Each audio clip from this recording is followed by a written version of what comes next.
Hi అండి. ఇక్కడ original cloth చూస్తున్నారు కదా! Full georgette.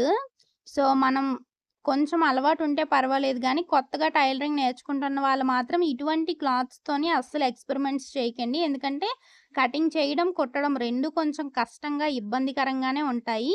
సో, ఇలాంటివి మీరు స్టార్టింగ్‌లో స్టార్ట్ చేశారనుకోండి, మనకి స్టిచ్చింగ్ మీద కాస్త ఇంట్రెస్ట్ అనేది తగ్గుతుంది. సో, ఇలాంటివైతే అస్సలు ప్రిఫర్ చేయకండి స్టార్టింగ్‌లో. మనకి కాటన్స్ ఇలాంటివి స్టార్ట్ చేశామనుకోండి, మనం ఎలా అయితే స్టిచ్ చేసామో అలానే పర్ఫెక్ట్‌గా వస్తాయి. కటింగ్ కూడా పర్ఫెక్ట్‌గా అవుతుంది.